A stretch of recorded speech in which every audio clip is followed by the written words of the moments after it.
Now, at the end of the season, it's off again, halfway around the world, as Brazil says, welcome to the Formula 1 year's final and deciding Grand Prix in São Paulo.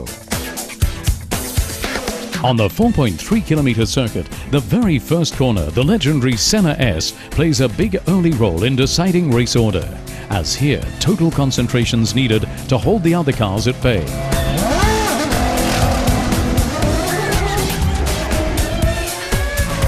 One corner that goes into the next, and if you get the first corner wrong, you get everything wrong. So you need to concentrate a lot in that area.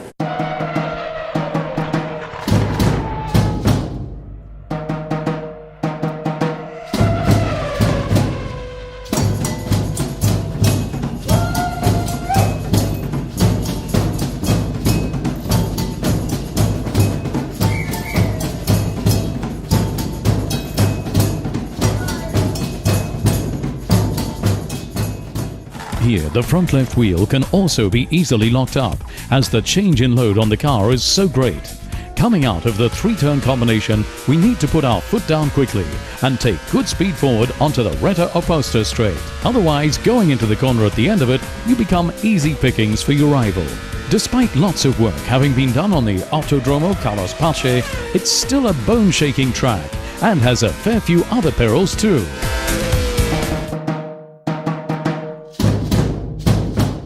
It doesn't really change anything other than making it very uncomfortable for the driver, because you're just bouncing around and your visibility is jumping about also, and that just doesn't feel right. But it's not really a big problem in driving or something like that. Not the least of the changes for the drivers is going anti-clockwise. Plus, at the Ferradura and Larancha, the ups and downs.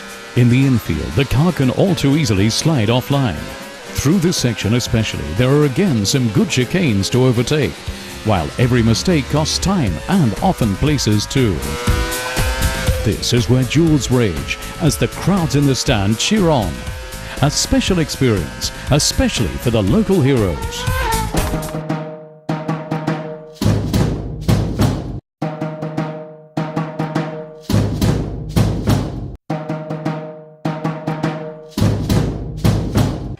Fast, tight, up and down. The infield demands maximum downforce, but the flat-out sections before and after the start-finish, minimal wing. With the car set up, the engineers thus really have their work cut out. São Paulo rates as one of the toughest tracks in the world. A thrilling end-of-season party is thus guaranteed.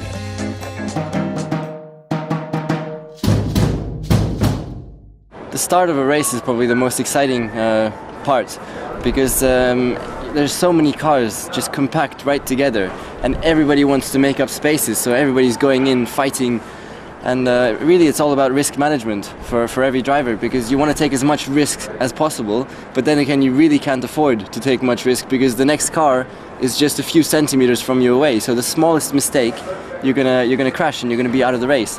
So it's a really interesting part of the race. Well, the first corner is the first chance to do an overtaking. And once you do an overtaking in a first corner, you've saved yourself a lot of time, because overtaking in Formula 1 is kind of difficult, very difficult. So if you get your enemy in turn 1, there is a chance that you gain time on him until your first pit stop, and that's a big, very significant advantage.